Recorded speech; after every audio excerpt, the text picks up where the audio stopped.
I'm joined from Canberra by the New South Wales Water, Property and Housing Minister, Melinda Pavey. Thanks for joining us, Melinda.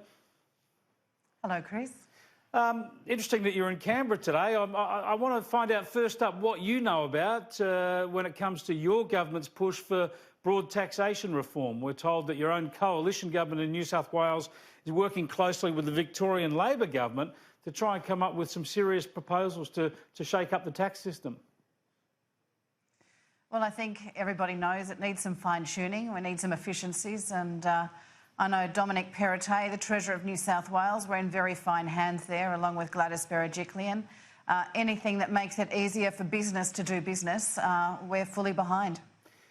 Would you see any reform in this area as ruling out an increase in the overall tax collection? It's about reshaping the mix rather than raising more revenue?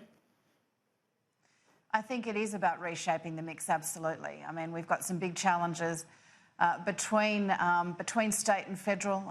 We only have to look at health funding, a challenge for us all.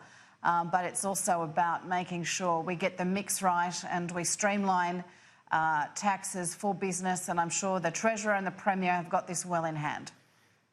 There's a lot of talk about broadening the GST base. Of course, fresh food, education, healthcare. Those sorts of things are exempt from the GST now. Is it a matter, do you think, of looking at getting rid of some of the exemptions, at least from the GST revenue, or increasing the rate, or could it be both?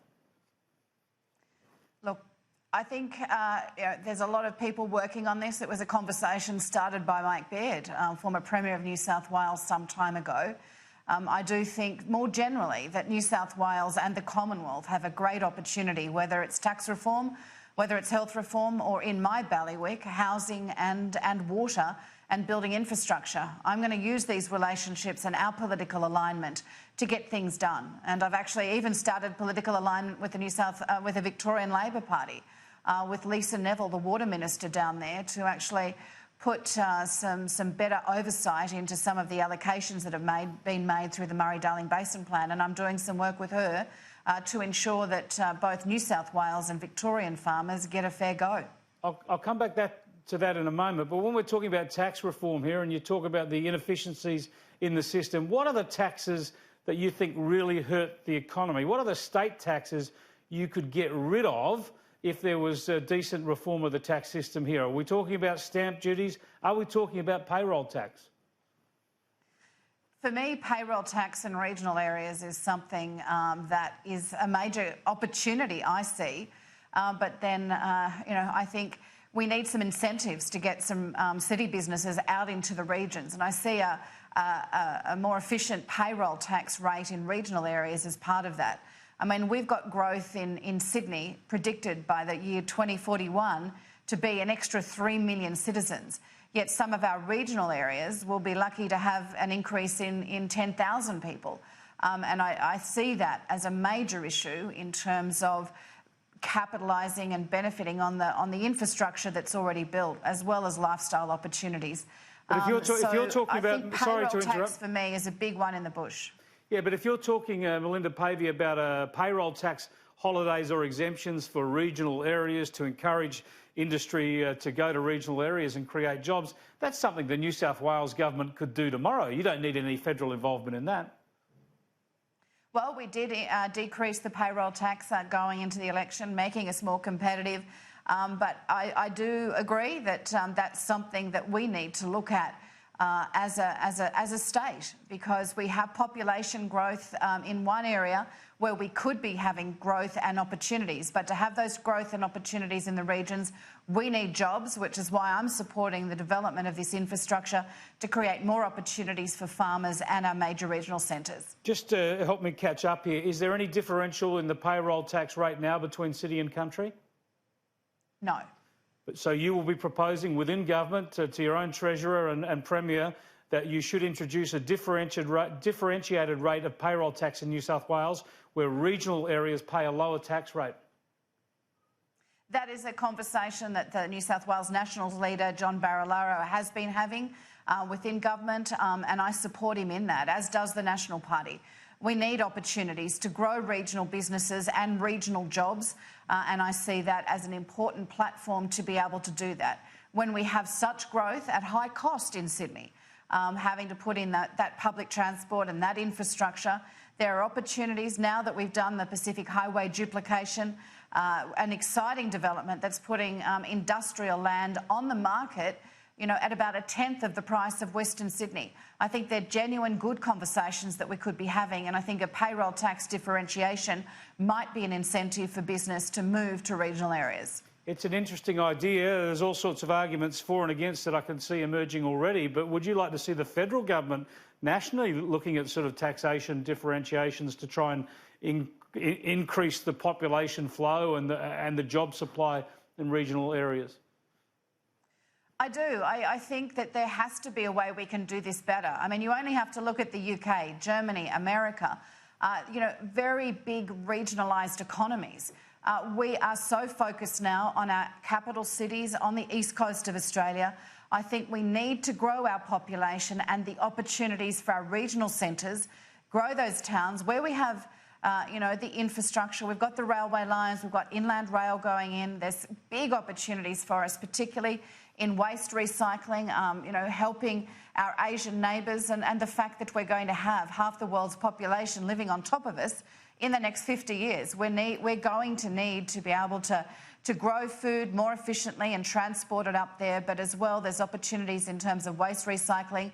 And no matter what anybody says, you only have to go to a whole bunch of regional towns and you'll see manufacturing happening on a scale, ingenious manufacturing. There are still incredibly smart people working within our regional communities, inventing, developing and being part of an effective economy and providing jobs. But this is all about jobs. You need jobs to grow our regional towns and our regional communities.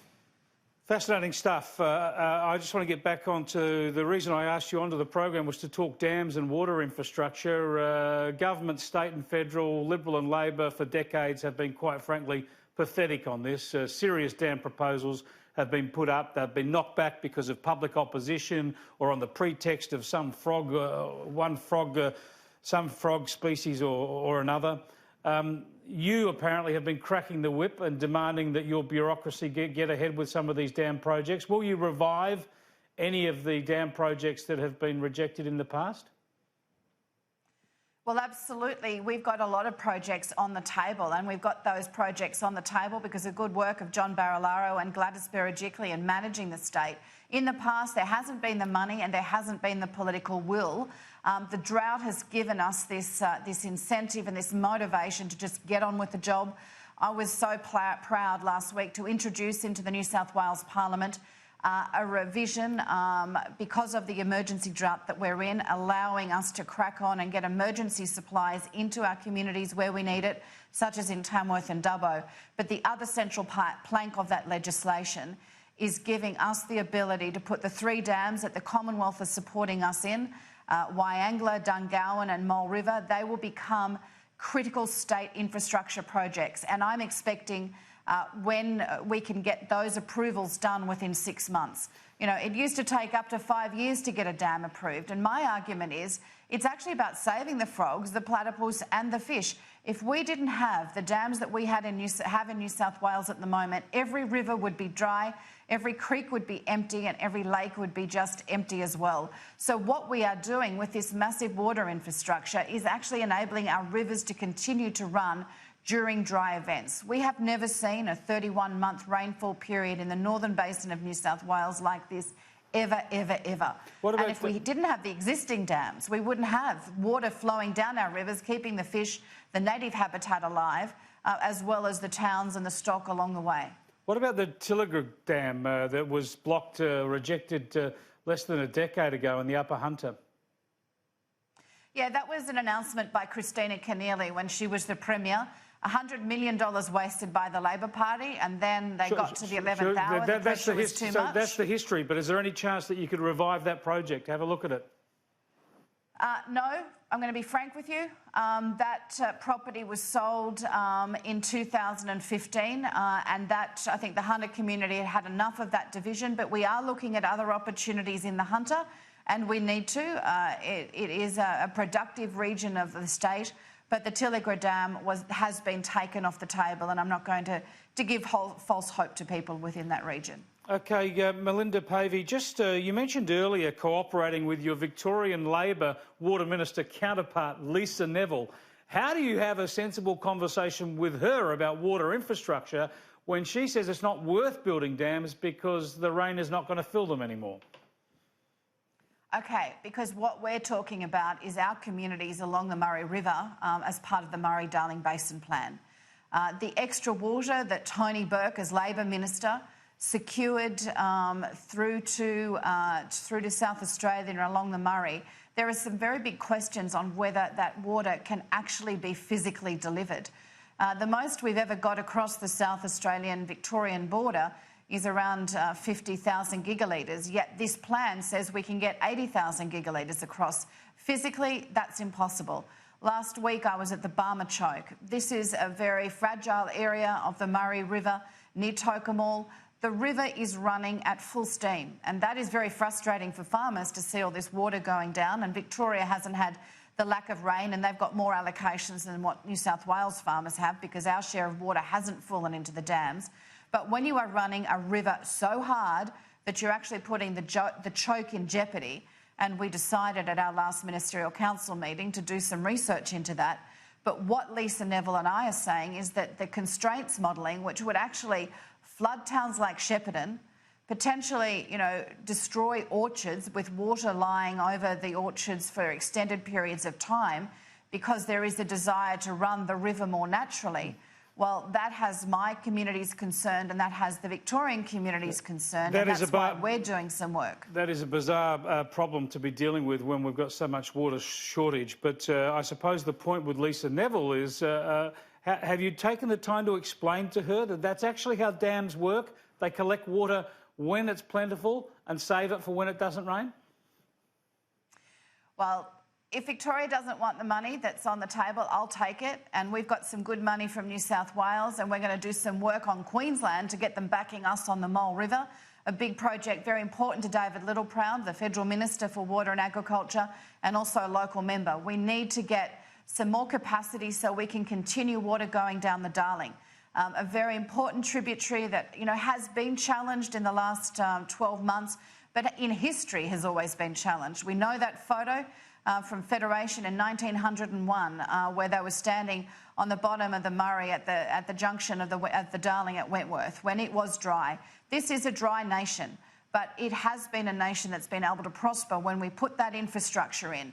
And I'm so excited about Wyangla Dam. Currently, general security irrigation is only given 40% of the time. We're going to increase the size of that dam by 650 gigalitres, giving the Lachlan Valley producers more capacity to have more and greater water security. We need to do this. We need to work together. We have to feed our country. 70% of what we grow is exported. We've got to back in our dairy industry.